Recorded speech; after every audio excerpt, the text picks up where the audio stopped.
Hello friends, welcome to Ayushman classes. हम लोग real analysis start किए हुए थे। रियल एनालिसिस में सीक्वेंस चैप्टर चल रहा है। ये उसका लेक्चर नंबर 3 है। शुरुआती 2 लेक्चर्स में हम लोगों ने सीक्वेंस की डेफिनेशन देखी, उसके एग्जांपल्स देखे। उसके बाद हम लोगों ने बाउंडेड सीक्वेंस देखा और आज के लेक्चर में हम लोग मोनोटोनिक सीक्वेंस के बारे में पढ़ेंगे। ये जो रियल एनालिसिस का जो चैप्टर है सीक्वेंस, बहुत ही इंपॉर्टेंट चैप्टर है। यूपी एलटी ग्रेड के सिलेबस में है, ये यूपी टीजीटी के सिलेबस में भी पूछा जाता है और भी बहुत सारे स्टेट्स के टीजीटी पीजीटी एंट्रेंस में ये पूछा जाता है। ठीक है। तो प्रीवियस 2 लेक्चर्स को अगर आप नहीं देखे हैं तो उसका लिंक मैं वीडियो के नीचे डिस्क्रिप्शन बॉक्स में दे दूंगा, उसको जरूर आप देखिए, क्योंकि उसको देखने के बाद ये लेक्चर आपको बहुत अच्छे से समझ में आने वाला है और सारी चीजों का जरूरत आगे पड़ने वाला है। ठीक है। तो मैं बहुत ही डिटेल में और बहुत ही स्टार्टिंग लेवल से मैं इसको आपको बताऊंगा। आप कंटिन्यूअस इसको देखते रहिए। निश्चित रूप से इस चैप्टर से जो भी क्वेश्चन आपसे एग्जाम में पूछा जाएगा आप उसको आसानी से टैकल कर पाएंगे। अगर चैनल पे आप नए हैं, चैनल को अभी तक सब्सक्राइब नहीं किया है तो सब्सक्राइब जरूर कर लीजिए। एक बेल का आइकन आएगा, उसको भी आप प्रेस कर लीजिए ताकि मेरे वीडियोस के अपडेट्स आपको लगातार मिलते रहे। अपने दोस्तों के साथ इसको शेयर करना नहीं भूलिएगा। और अगर आपको टीजीटी पीजीटी से संबंधित कोर्सेज ज्वाइन करना है तो आपको प्ले स्टोर से आयुष्मान क्लासेस ऐप डाउनलोड कर लेना है और वहां पर रजिस्ट्रेशन करके कोर्सेज को आप परचेज कर सकते हैं। ठीक है। ये मेरा व्हाट्सएप नंबर है 8128618579। ठीक है। इस पे आप व्हाट्सएप करके कोर्स के बारे में कोई भी इंक्वायरी कर सकते हैं। और मैं ऐप का नाम लिख देता हूं, उसका लिंक भी मैं वीडियो के नीचे डिस्क्रिप्शन बॉक्स में दे दूंगा। ठीक है। आयुष्मान क्लासेस ऐप, ये आपको प्ले स्टोर से डाउनलोड कर लेना है। तो वहां पे आप डाउनलोड करके कोर्सेज को ज्वाइन कर सकते हैं। साथ ही साथ अगर आप टेलीग्राम ग्रुप में मेरे जुड़ना चाहते हैं तो उसका भी लिंक मैं वीडियो के नीचे डिस्क्रिप्शन बॉक्स में दे दूंगा। चलिए स्टार्ट करते हैं आज का लेक्चर। तो देखिए, जो पहली डेफिनेशन है हमको पढ़ना है मोनोटोनिक सीक्वेंस। ठीक है। तो मोनोटोनिक सीक्वेंस में दो पार्ट्स में इसको डिवाइड किया गया है। पहला पार्ट हमें पढ़ना है कि मोनोटोनिकली इंक्रीजिंग सीक्वेंस क्या होता है।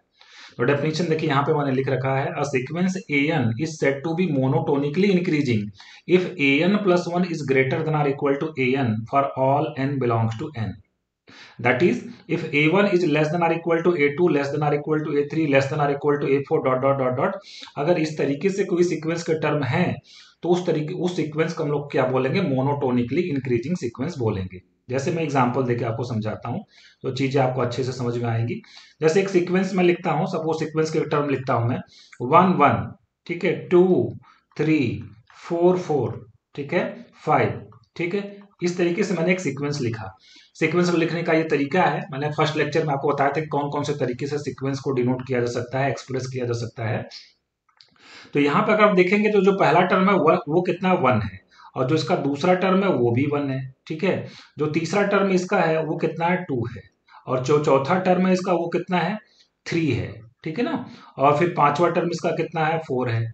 तो अगर यहां से आप देखेंगे तो a1 a2 के क्या है, बराबर है। a1 a2 क्या है, बराबर। इसलिए देखिए यहाँ पर लेस देन भी लगा है और इक्वल टू भी लगा है। दोनों में से कोई एक बात भी सही हो गई तो ये हो जाएगा। मतलब या तो a1 a2 से छोटा होगा या तो a1 a2 के बराबर होगा। ठीक है। तो यहाँ पे a1 a2 के क्या है, बराबर है। ठीक। फिर a2 a3 से क्या है, देखिए a2 a3 से क्या है, छोटा है। a2 हमारा क्या है, a3 से स्ट्रिक्टली क्या है, छोटा है। ठीक है। फिर a3 हमारा क्या है, a3 हमारा a4 से क्या है, छोटा है। a3 is less then a4।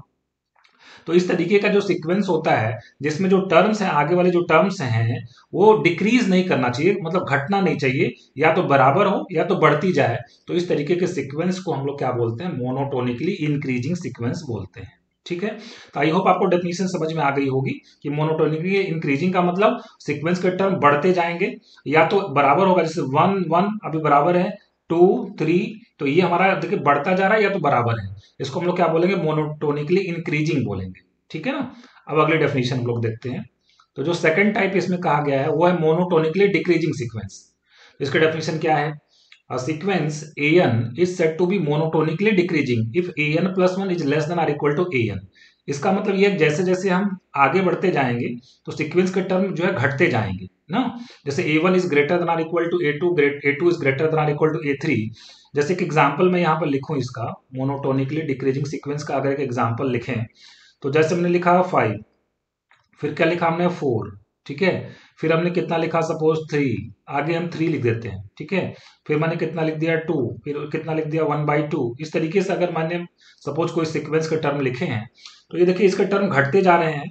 कभी कभी इक्वल भी आ सकता है, इसका दो टर्म इक्वल भी हो सकते हैं, बट बढ़ना नहीं चाहिए। एक बार घटना शुरू हो गया तो घटना ही चाहिए, इक्वल हो सकता है ना। यहाँ पे देखिए इक्वलिटी का साइन लगा हुआ है।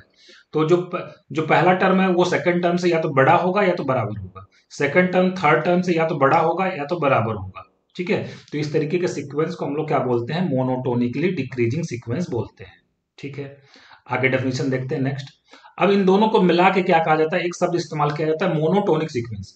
तो मोनोटोनिक सीक्वेंस का मतलब वो सीक्वेंस या तो क्या हो, मोनोटोनिकली इंक्रीजिंग हो, या तो क्या हो, पूरा का पूरा डिक्रीजिंग हो, मोनोटोनिकली डिक्रीजिंग हो। A sequence a n is said to be monotonic. तो मोनोटोनिक शब्द जो है ना वो दोनों सेंस में इस्तेमाल किया जाता है, या तो वो इंक्रीजिंग होगा पूरा का पूरा, और या तो क्या होगा, डिक्रीजिंग होगा। दोनों ही केसेस में हम लोग क्या बोलते हैं, मोनोटोनिक शब्द इस्तेमाल करते हैं।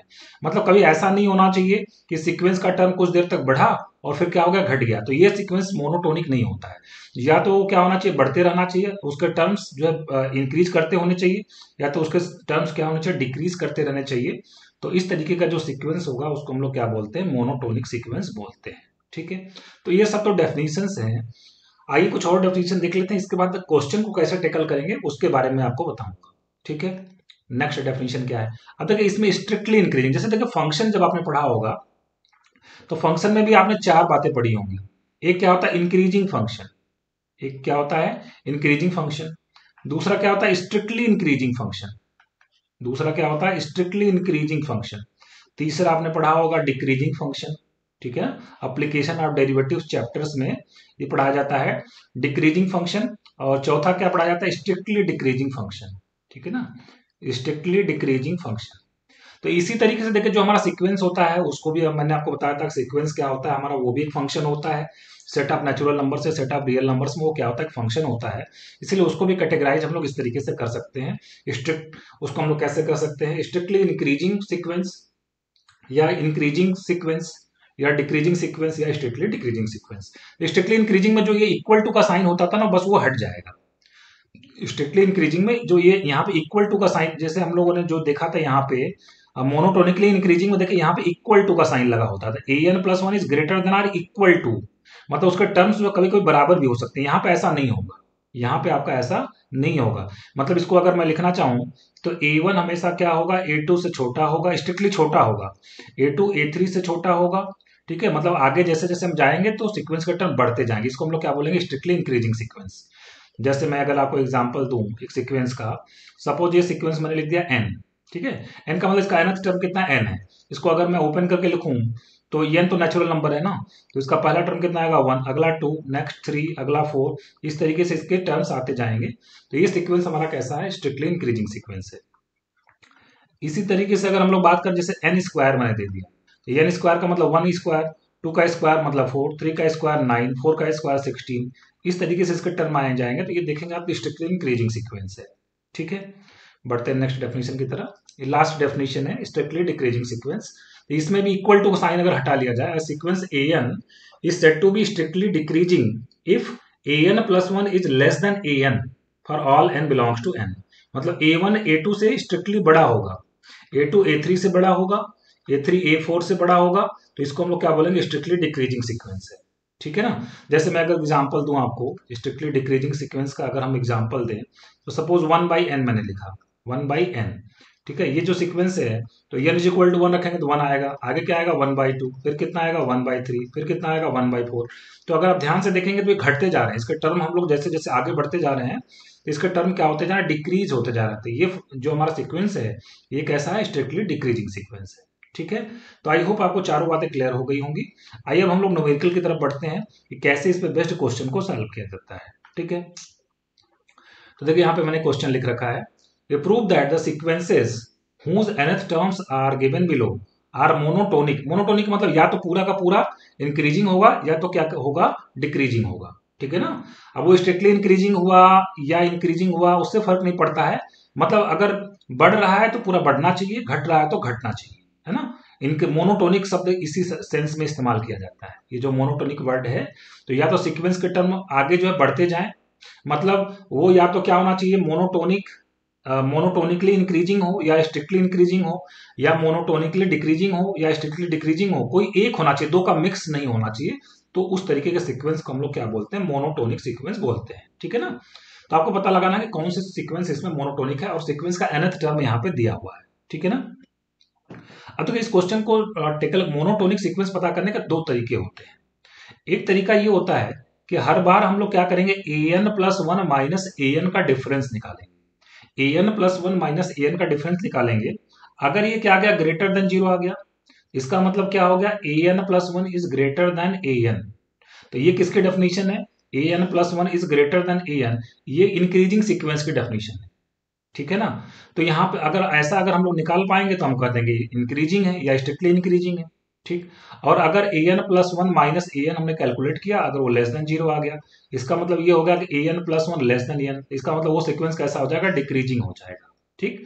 तो ये दो चीजें हम लोग ने, ये तरीका, एक तरीका ये होता है कि किसी भी सीक्वेंस को कैसे हम लोग चेक करेंगे कि वो इंक्रीजिंग है या डिक्रीजिंग है। तो देखिए यहाँ पे ए एन लिखा हुआ है, मैं क्या कैलकुलेट करने जा रहा हूँ, ए एन प्लस वन हम कैलकुलेट करने जा रहे हैं, ठीक है।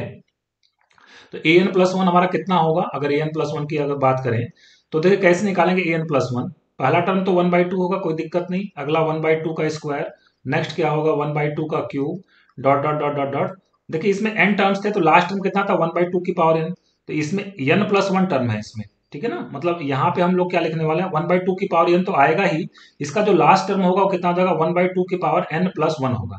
जब ए एन था तो इसका जो लास्ट नंबर पे जो यहाँ पे अंतिम प्लेस पे जो नंबर लिखा हुआ कितना, वन बाई टू की पावर एन है। तो जब ए एन प्लस वन लिखेंगे तो अंतिम नंबर पे जो यहाँ पे लास्ट प्लेस पे जो नंबर आना चाहिए वो कितना होना चाहिए, वन बाई टू की पावर एन प्लस वन। मतलब मैंने एन को रिप्लेस कर दिया किससे, एन प्लस वन से। अब हम निकालने जा रहे हैं a n plus one minus a n निकालेंगे, ठीक है। तो a n plus one n minus a n का मतलब, इसको मैं अगर फर्स्ट बोल दूं, इसको सेकंड बोल दूं, सेकंड में से फर्स्ट को माइनस करना है। तो अगर आप देखेंगे तो सारे टर्म इसके कट जाएंगे और सिर्फ मुझे क्या मिलेगा, वन बाई टू की पावर एन प्लस वन मिलेगा। जहां पे एन हमारा क्या नेचुरल नंबर है, मतलब वन से स्टार्ट होगा। तो अगर आप वन टू थ्री इसमें वैल्यू पुट करते जाएंगे तो ये वैल्यू हमेशा क्या होगा, ग्रेटर देन जीरो होगा। This is greater than zero for all n belongs to n. इसका मतलब ये हो गया कि a n plus one is always greater than a n, a n plus one is always greater than a n for all n belongs to n. इसका मतलब ये हमारा फंक्शन जो सीक्वेंस है वो कैसा है, स्ट्रिक्टली इंक्रीजिंग है, तो मोनोटोनिक हो जाएगा। मतलब सारे हमेशा चाहे कुछ भी ना रखते जाइए, सीक्वेंस के टर्म हमेशा आगे बढ़ते जा रहे हैं, मतलब ये क्या होगा, स्ट्रिक्टली इंक्रीजिंग। और स्ट्रिक्टली इंक्रीजिंग है तो इसको हम लोग मोनोटोनिक बोल सकते हैं, ठीक है। तो ये जो फर्स्ट हमारा सीक्वेंस था वो क्या हो गया, मोनोटोनिक सीक्वेंस हो गया। तो ये आपसे पूछा गया था मोनोटोनिक है कि नहीं है, उन्हें प्रूव करना है, चेक नहीं करना बल्कि प्रूव करना, कि प्रूव करें कि सभी मोनोटोनिक है और आपको बताना है कि इंक्रीजिंग है या डिक्रीजिंग है, इसके बारे में बताना है। तो यहाँ पे क्या निकल के आ गया, इंक्रीजिंग आ गया, ठीक है। चलिए एक और क्वेश्चन लेते हैं, नेक्स्ट क्वेश्चन। तो क्वेश्चन नंबर टू में जो हमको nth टर्म दिया गया है a n is equal to, वो हमारे पास है one by n plus one by n plus one plus one by n plus two, one by n plus two and plus dot dot dot dot, और last जो term है वो कितना, one by two n minus one. ये nth term इतना बड़ा दिया हुआ है, ठीक है ना।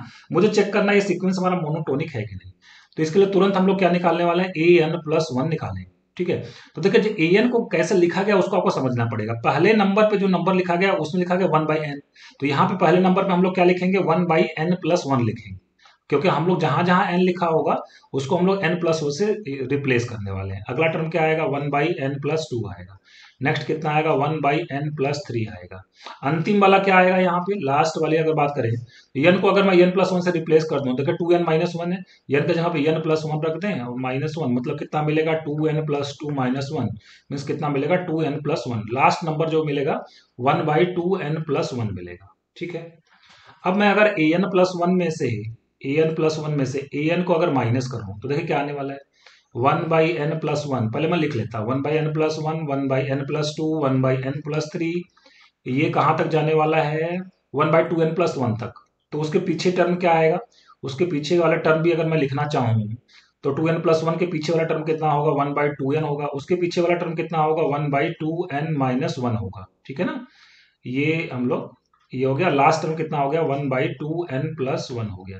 तो ये तो हमने किसको लिखा, ए एन प्लस वन को लिखा, माइनस मैं लिखने जा रहा हूँ ए एन को। ए एन हमारा कितना है, one by n plus one by n plus one plus one by n plus two and plus dot dot dot dot, last में कितना है, one by two n minus one है, ठीक है। तो चलिए सब्ट्रैक्ट करते हैं, देखिए plus one by n plus one minus one by n plus one cut जाएगा, one by n plus two cut जाएगा, one by n plus three भी इसी तरह से कट जाएगा। और अगर हम लोग बात करें तो यहाँ से टू एन माइनस वन भी टू एन माइनस वन से कट गया। अब हमारे पास बचेगा क्या, अब हमारे पास फर्स्ट ब्रैकेट में क्या बचा हुआ है, one by two n plus one by 1/2n+1/2n+1 और लास्ट में हमारे पास क्या है, अंतिम वाले ब्रैकेट में मिला है -1/n। इसको अगर सॉल्व कर दें तो ये हमको कितना मिलने वाला है, दिस इज इक्वल टू, ये हमको मिल जाएगा 1/2n-1/n को सॉल्व करेंगे तो कितना हो जाएगा, 1/2n-1/n को सॉल्व करेंगे, एलसीएम कितना हो जाएगा 2n, तो यहाँ से 1 - 2 मतलब कितना हो जाएगा, -1/2n हो जाएगा। तो फाइनली कितना बनेगा, 1/2n+1 -1/2n। और अगर इसको हम एलसीएम लेके सॉल्व करें तो 2n और 2n+1, ठीक है ना, 2n और 2n+1 हमारा एलसीएम हो जाएगा। सॉल्व करेंगे तो कितना मिलेगा, 2n -2n+1 मतलब -2n-1, तो कुल मिला के हमारे पास कितना आ गया, -1/2n, 2n+1। अब अगर आप ध्यान से देखेंगे तो n तो नेचुरल नंबर है ना, 1 से स्टार्ट होगा, तो डिनोमिनेटर पॉजिटिव है, 1 भी पॉजिटिव है, और आगे लगा हुआ माइनस, मतलब ये पूरा का पूरा टर्म जो नंबर है वो क्या है, नेगेटिव है। तो यहां से अगर आप देख पा रहे हो तो an+1 -an हमको कैसा मिला, <0। इसका मतलब an+1 an से छोटा है, तो ऐसा कौन सी डेफिनेशन में आता है, वो सीक्वेंस हमारा कैसा है, स्ट्रिक्टली डिक्रीजिंग है ना, वो सीक्वेंस हमारा कैसा है, स्ट्रिक्टली डिक्रीजिंग है। और अगर स्ट्रिक्टली डिक्रीजिंग है थ्रू आउट द डोमेन, तो इसका मतलब वो सीक्वेंस हमारा कैसा है, मोनोटोनिक है। तो मोनोटोनिक तो है ही, आपको सिर्फ ये बताना था कि इंक्रीजिंग है या डिक्रीजिंग है, तो ये सीक्वेंस हमारा कैसा है, डिक्रीजिंग है। ठीक है, आगे बढ़ते हैं। तो इन दोनों क्वेश्चंस को मैंने एक ही मेथड से सॉल्व किया। अब मैंने आपसे कहा था इसके दो मेथड होते हैं, मोनोटोनिक इंक्रीजिंग या डिक्रीजिंग दिखाने का। तो अब मैं दूसरा मेथड आपको बताऊंगा।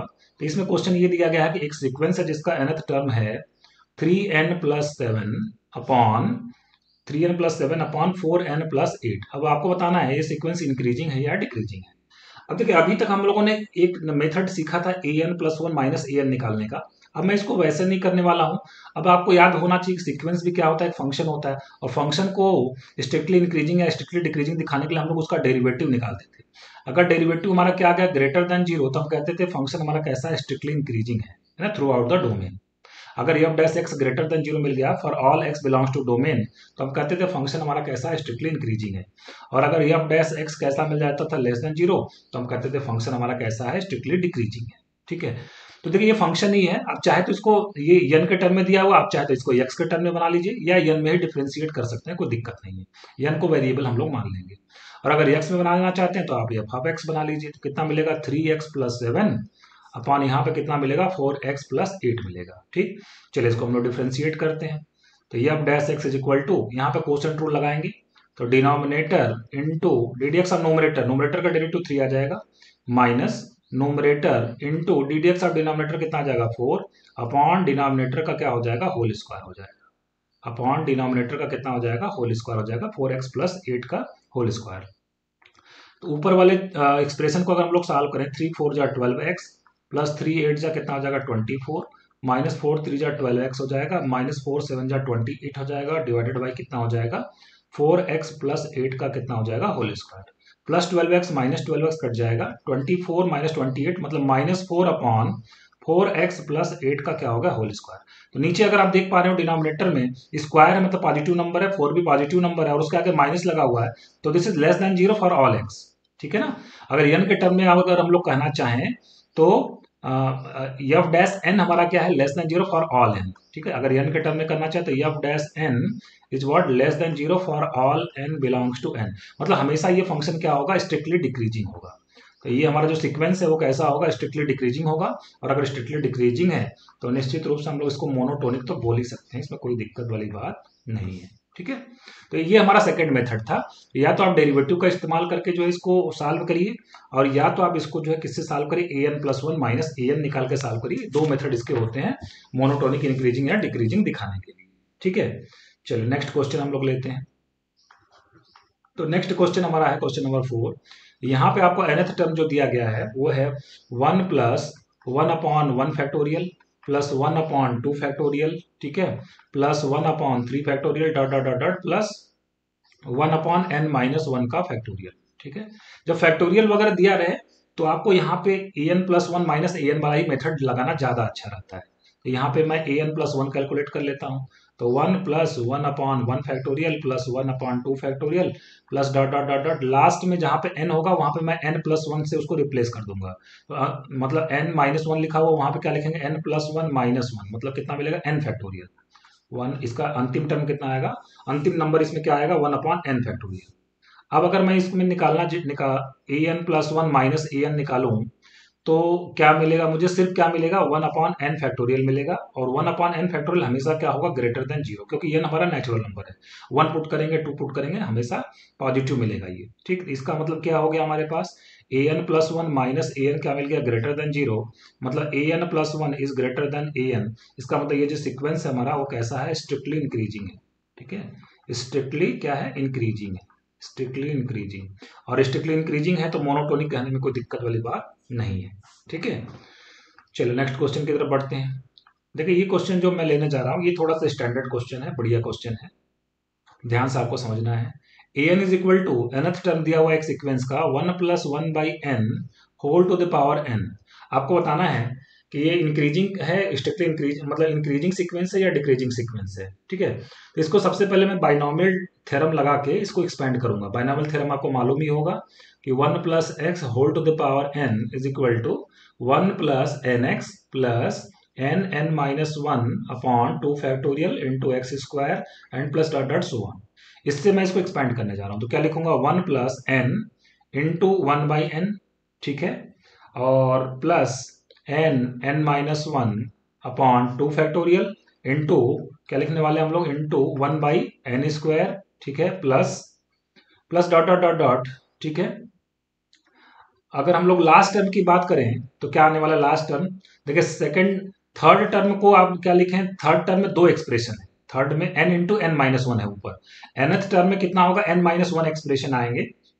थर्ड टर्म देखिए यहाँ पे अगर हम लोग थर्ड टर्म की बात करें तो कहां तक गए हम लोग, n(n-1) तक गए हैं, ठीक है ना। अच्छा इसमें अगर पावर n लगा हुआ है तो टर्म कितने आएंगे, n+1 टर्म आएंगे।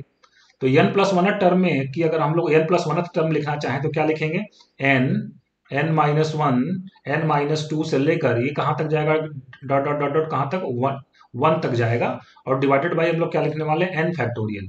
इसको आप जरा ध्यान से समझ लीजिए, फिर से मैं समझा दूं आपको। देखिए पहली बात अगर हम लोग बात करें तो 2 फैक्टोरियल लगा हुआ है, थर्ड टर्म में कितना लगा हुआ, 2 फैक्टोरियल, तो एक कम है। तो यहाँ पे n+1 टर्म में क्या लगेगा, n फैक्टोरियल लगेगा, उसमें कोई दिक्कत वाली बात नहीं है, ठीक है ना। फिर ये थर्ड टर्म में देखिए क्या लिखा हुआ, 1/n² लिखा हुआ है ना। तो थर्ड टर्म में क्या लिखा हुआ है, 1/n², नीचे जो n के ऊपर जो पावर है वो 3 से 1 कम है। तो ये हमारा कौन सा टर्म है, n+1 टर्म है, ये हमारा n+1 टर्म है, क्योंकि 1+x⁴ n के एक्सपेंशन में n+1 टर्म्स आएंगे, ठीक है ना। तो इसका मतलब इनटू में क्या लिखने वाला, 1/n की पावर कितना लिखने वाला हूँ, n लिखने वाला हूँ, ठीक। तो इस तरीके से मैंने इसको लिख दिया, थोड़ा अच्छे से इसको अरेंज करके लिखते हैं। देखिए यहां से n कटेगा तो आपको क्या मिलेगा, 1+1 मिलेगा, प्लस प्लस 1/2 फैक्टोरियल को मैं यहाँ पे लिख देता हूँ। अब देखिए यहाँ पे ऊपर एक n है और नीचे यहाँ पे n², एक n से कट जाएगा, और एक n मैं ब्रैकेट के भीतर भेज दूंगा। अगर n-1 के नीचे n लिख दें और अलग अलग उसको लिखें तो क्या लिखेंगे, 1-1/n लिखेंगे। अगला टर्म जो हमारा आएगा वो कितना आएगा, 1/3 फैक्टोरियल, ठीक है ना, और उसमें कितना होने वाला, 1-1/n आएगा। एक मिनट, तो यहाँ पे 1/3 फैक्टोरियल है ना, और कितना मिलेगा, 1-1/n, और कितना मिलेगा हमको, 1-1 - 2/n मिलेगा, 1-2/n मिलेगा, ठीक है। इसी तरीके से अगर हम लास्ट टर्म अगर इसका लिखना चाहें, ये वाला लास्ट टर्म, तो लास्ट टर्म हम लोग प्लस डॉट डॉट में कर देता हूँ, plus dot dot dot dot plus last term, समझ ना, ये वाला जो लास्ट टर्म है इसी को थोड़ा सा बस अरेंज करके लिखने जा रहे हैं। तो क्या लिखेंगे, सबसे पहले 1/n फैक्टोरियल में लिख लेता हूँ, ठीक है, और एक n को एक n से काट देता हूँ, ठीक। अब नीचे n की पावर कितनी बची, n-1, और ऊपर भी n-1 नंबर है, सभी को एक एक नंबर में दे देता हूँ, ठीक है। तो ब्रैकेट में क्या बचेगा हमारे पास, 1-1/n, ठीक है। अगला क्या बचेगा, 1-2/n, dot dot dot dot, और लास्ट में क्या होगा, 1-n-1/n मिलेगा, ठीक है ना। तो ये हमने इसको an लिख दिया, ठीक। इसी तरीके से अगर हम an+1 लिखना चाहें, इसी को देख के अगर an+1 लिखना चाहें तो कैसे लिखेंगे, देखिए फर्स्ट यहाँ पे 1, फिर आगे भी क्या लिखना है, 1, इसमें कोई दिक्कत नहीं। नेक्स्ट नंबर क्या लिखेंगे, 1/2 फैक्टोरियल और 1 वन अपॉन, देखिए जो यहाँ पे n है ना, अब इसको हम किससे रिप्लेस कर देंगे, n+1 से रिप्लेस कर देंगे। अगला टर्म क्या आएगा, 1/3 फैक्टोरियल, और फिर से 1-1/n+1, जहां जहां n होगा वहां पे मैं n+1 लिख दूंगा, 1-2/n+1 and plus dot dot dot dot ऐसे लिख देंगे, ठीक है। प्लस यहाँ पे अंतिम टर्म क्या लिखने वाले हैं, 1/n+1 फैक्टोरियल, ठीक है ना, 1/n+1 फैक्टोरियल, और ब्रैकेट में क्या लिखने वाले हैं हम लोग, 1-1/n+1, फिर क्या लिखेंगे, 1-2/n+1 dot dot dot dot, और लास्ट में क्या लिखेंगे, 1-n/n+1। तो जहां जहां n था उसको मैंने n+1 से रिप्लेस कर दिया, ठीक है ना। अब आगे देखिए एक इनइक्वालिटी हम लोग सेट करेंगे, ठीक है। देखिए हमेशा अगर हम लोग बात करें 1/n+1 1/n से छोटा होता है। ये कैसे समझेंगे आप, जब भी डिनोमिनेटर ज्यादा होगा तो पूरा नंबर क्या होगा, छोटा आएगा। देखिए यहाँ पे n+1 n से क्या है, ज्यादा है, इसका मतलब जो लेफ्ट में नंबर लिखा हुआ वो क्या है, छोटा है, राइट वाला नंबर क्या है, बड़ा है, जहां पे n क्या है, नेचुरल नंबर है। This is true for all n, ठीक है। ऊपर मैं अगर किसी नेचुरल नंबर k से मल्टीप्लाई कर दूं तो k/n+1 हमेशा k/n से क्या होगा, छोटा होगा, ठीक है ना, जहां पे k क्या है, नेचुरल नंबर है, ठीक है। दोनों तरफ अगर हम माइनस से मल्टीप्लाई कर दे तो -k/n+1 और यहाँ पे -k/n, आपको मालूम है माइनस से मल्टीप्लाई करने से इनइक्वालिटी चेंज हो जाती है, तो ये क्या हो जाएगा, ग्रेटर देन हो जाएगा। दोनों तरफ अगर मैं 1 ऐड कर दूं तो 1 -k/n+1 ये ग्रेटर देन कितना हो जाएगा, 1 -k/n से ग्रेटर देन हो जाएगा, ठीक है ना। तो इससे देखिए क्या फायदा हमको मिलने वाला है। अगर हम लोग बात करें पिछले वाले स्टेप्स को, देखें ध्यान से, 1 तो इसमें भी है, 1 इसमें भी है, फिर 1 इसमें भी है, 1 इसमें कोई दिक्कत नहीं, 1/2 फैक्टोरियल यहाँ भी है, कोई दिक्कत नहीं।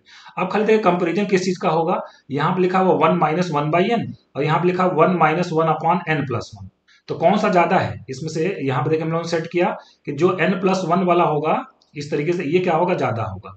इसका मतलब ये हो गया कि ये वाला टर्म जो हमारा an+1 वाला ये टर्म इससे क्या है, ज्यादा है। इसी तरीके से ये वाला टर्म इससे क्या है, ज्यादा है। ये वाला टर्म हमारा 1-2/n+1 ये 1-2n से ज्यादा है। तो इस तरीके से हम लोग देखिए यहाँ से ये कह सकते हैं, यहाँ से हम लोग ये बता सकते हैं, this implies that an+1 is always greater than what, an for all n belongs to n, ठीक है ना। इसका मतलब an जो हमारा सीक्वेंस है वो कैसा है, मोनोटोनिकली इंक्रीजिंग है, मतलब इंक्रीजिंग सीक्वेंस है, स्ट्रिक्टली इंक्रीजिंग कह सकते हैं, ठीक है ना। This implies that sequence an is what, strictly increasing sequence, ठीक है। तो ये थोड़ा सा बढ़िया एग्जांपल था, थोड़ा सा स्टैंडर्ड क्वेश्चन था। अब देखिए लास्ट क्वेश्चन कर लेते हैं हम लोग, आज का लास्ट क्वेश्चन, क्वेश्चन नंबर 6। ये थोड़ा सा अलग टाइप का क्वेश्चन है, कहा जा रहा है कि a1 1 है, ठीक है। इसमें nth टर्म देखिए किस तरीके से दिया हुआ है, a1 1 दिया हुआ है और an हमारा an इज इक्वल टू दिया हुआ है √2 plus an-1, 2 plus an-1 where n is greater than और इक्वल टू 2। आपको चेक करना है कि इंक्रीजिंग है या डिक्रीजिंग है, ये सीक्वेंस हमारा मोनोटोनिकली इंक्रीजिंग है या डिक्रीजिंग है, ये आपको पता करना है। तो ये थोड़ा सा अलग टाइप का क्वेश्चन है, ठीक है। देखिए कैसे करेंगे, सबसे पहले मैं क्या करूंगा, a1 तो मुझे मालूम है, अब मैं a2 निकालने जा रहा हूं, और किस फार्मूले से निकालूंगा, इससे निकालूंगा, मतलब मैं n इज इक्वल टू कितना रख दिया, 2 रख दिया, तो ब्रैकेट में मुझे क्या मिलेगा, 2 प्लस a2-1, तो मतलब कितना मिलेगा, 2 प्लस a2-1 का मतलब a1, और a1 मेरे पास कितना 1 है, तो 2 प्लस a1 1 यहाँ पे गिवन है, तो 2 प्लस 1 इसका मतलब मुझे कितना मिल गया, √3 मिल गया। तो इससे आप देख पा रहे होंगे कि जो a1 हमारा जो फर्स्ट टर्म था 1 था, और जो सेकंड टर्म में √3 है, √3 तो 1 से ज्यादा होता है, तो यहां से हम लोग क्या निकाल पाए कि a2 हमारा क्या है, a1 से ज्यादा है, ठीक है ना। This implies that a2 a1 से क्या है, ज्यादा है।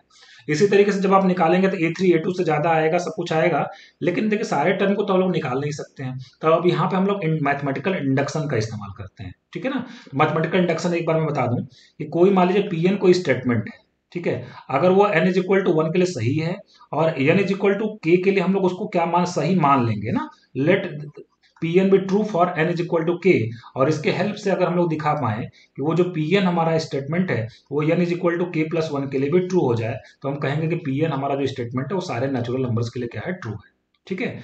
तो देखिए हम लोग करना क्या है इसमें, कुल मिला के मैं मान लेता हूं कि लेट